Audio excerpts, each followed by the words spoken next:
வணக்கம் வணக்கம் நட்புகளே. நான் உங்கள் இயக்குனர் மதி சேலத்திலிருந்து. சிங்கத்தை யாராலும் கொஞ்சவும் முடியாது, நம்ம முகில்மதிய யாராலும் மிஞ்சவும் முடியாது. ஆம் நட்புகளே, தென்னிந்தியாவில் அதிக பெண் ஆர்ஜேக்களை கொண்டு வெற்றி நடை போடுவது நம்ம முகில்மதி இணைய வானொலி. அப்படிப்பட்ட முகில்மதி இணைய வானொலியில மே 10 ஞாயிற்றுக்கிழமை 3 மணிக்கு சிறப்பு பட்டிமன்றம். என்ன தலைப்புன்னு தானே கேக்குறீங்க? பெற்றோர் இருவரும் வேலைக்கு செல்வதால் பிள்ளைகளின் குடும்ப பற்று குறைகிறதா வளர்கிறதா? இருதரப்பு வாதம். குறைகிறது என்பதில் பேச வருகிறார்கள் திருமதி சத்யா துபாய், திரு விஜயசேகர், திருமதி தேவமணி பிரியா.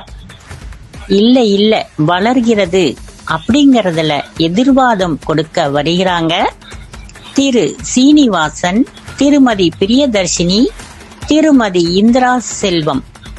2 பேருமே பேச்ச கேட்டு நடுநிலை தீர்ப்பு வழங்க வருகிறார் நடுவர் திருமதி அபர்ணா ராம்ஜி. மே மாசம் 10 ஞாயிற்றுக்கிழமை 3 மணிக்கு கேட்க தவறாதீர்கள், அப்புறம் வருத்தப்படுவீங்க.